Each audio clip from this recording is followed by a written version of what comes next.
Moose bison. Man, that doesn't sound good.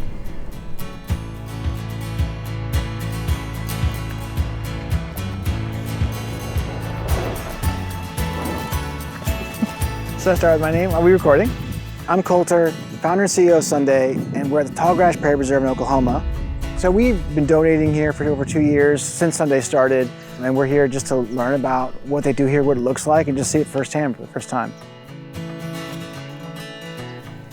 The Joseph H. Williams Tallgrass Prairie Preserve is located in Osage County, Oklahoma, which is in the northern part of the state.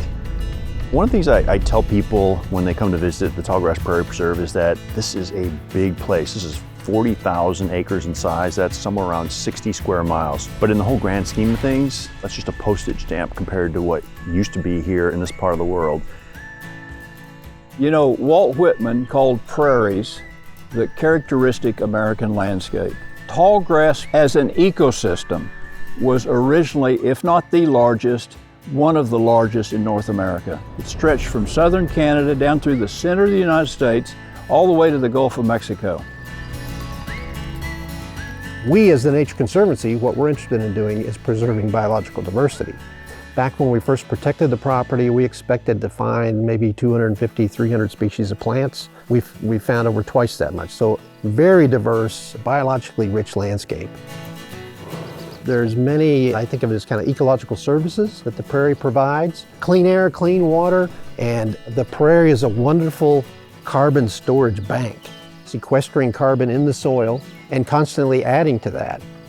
That's an extremely valuable service that the prairie provides.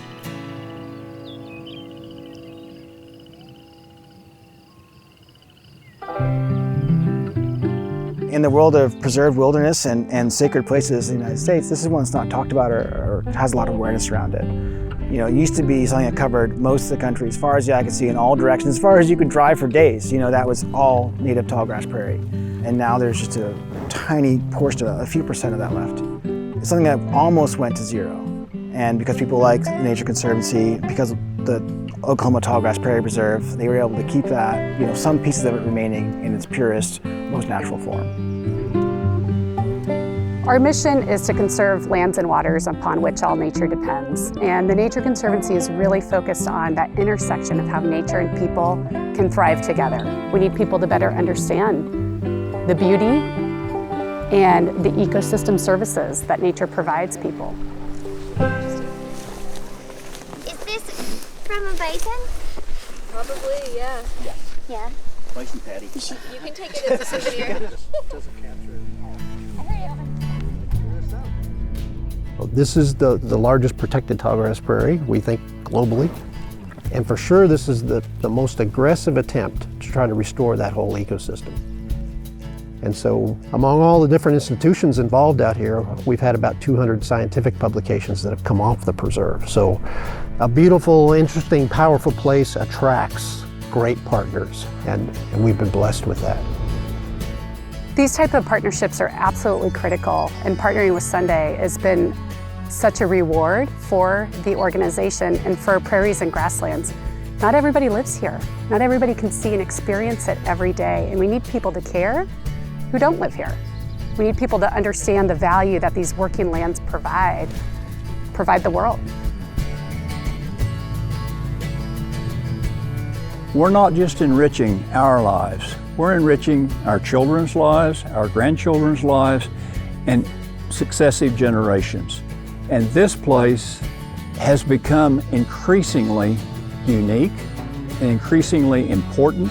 And who knows what this is going to be like hundreds of years from now. It turns out that our backyards are kind of one of the biggest pieces of the landscape now. And so it's on us to care for it in a way that makes sense for our families, but also makes sense for the environment, makes it part of nature. And it's the same dirt in your backyard that's under my feet right now. Well, there's a balance and a grace to it, right? It's pretty incredible that how nature works that out over millennia and finds out how all of these really different pieces can work together. Everything from a tiny grass to a 2,000-pound bison have a relationship. What we're hoping to do in the typical yard is find some of that balance, find some of that grace.